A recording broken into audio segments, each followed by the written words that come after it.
Assalamualaikum, pembuka bicara. Amir Mustaqim, nama hamba. Berdiri di sini sebagai narrator untuk menyampaikan ilmu yang berguna. Hari ini saya akan menyampaikan 3 topik. Yang pertama, pantulan pada cermin. Yang kedua, kedalaman sebenar dan kedalaman jelas. Yang ketiga, pantulan gelombang. Dan yang terakhir adalah perubahan fizikal cahaya. Yang pertama adalah pantulan pada cermin. Jom. Kat depan ni ada satu objek yang dipantulkan pada cermin. Ini adalah 45 darjah. Ini 90 darjah. Dan ini 180 darjah. Yang kedua adalah kedalaman sebenar dan kedalaman jelas. Kat depan ni ada satu cawan. Nampak? Cawan ni kosong tau. Betul, tak tipu. Cawan ni kosong. Dan ini ada satu, Allah jatuh tak. Sorry. Mana, satu duk siling. Kita akan masuk dia kat dalam ni. Nampak? Kita masukkan. Sekejap. Nampak? Ada duk siling yang tu dan ada tak ada air dalam tu. Sekarang kita nampak kan? Tak nampak.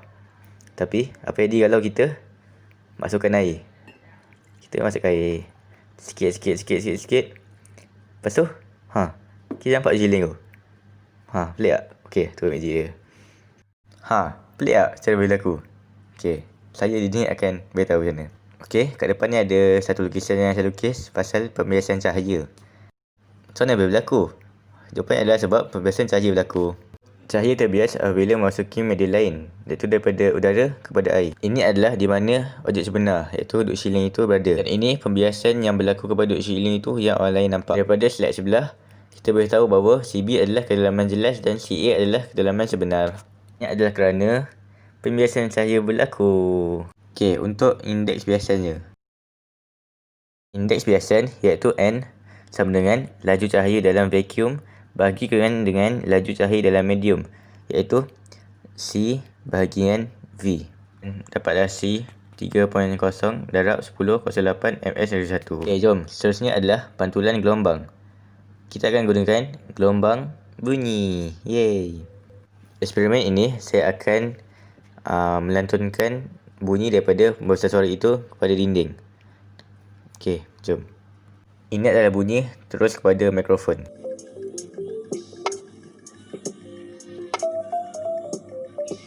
Dan ini yang dipantulkan.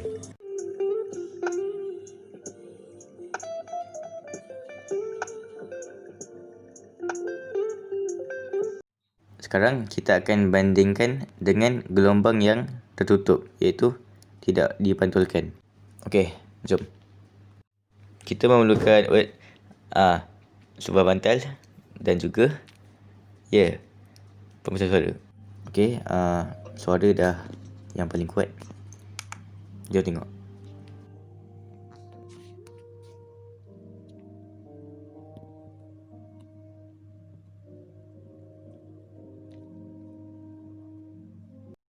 Dan itu adalah untuk pantulan gelombang. Jom ke seterusnya.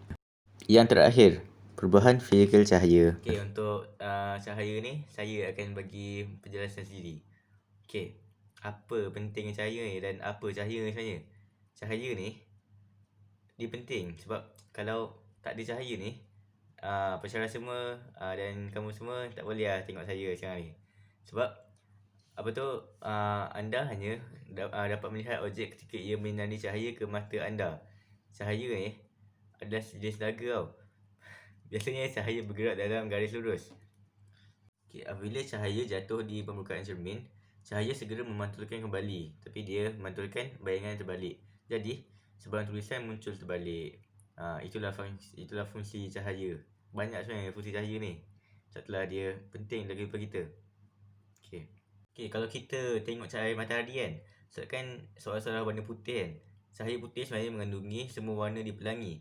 Ia dipanggil spektrum. Prisma adalah blok sinar, selalunya berbentuk piramid, yang membolehkan anda melihat warna dalam cahaya putih. Prisma membelokkan setiap warna dengan jumlah yang berbeza. Fungsi-fungsi cahaya lain kan. Contohnya kalau dekat rumah, ni lampu ni, lightning, lampu atas tu, semua perlukan cahaya. Kalau tak cahaya, mesti dah gelap kan. Lepas tu, contohnya kalau sensor kan, macam sensor, dia pun perlukan cahaya. Sebab tu lah, cahaya penting kan. Kalau tak cahaya ni, tak tahu lah. Bahkan lampu laser tu pun gunakan dalam pembedahan. Okay.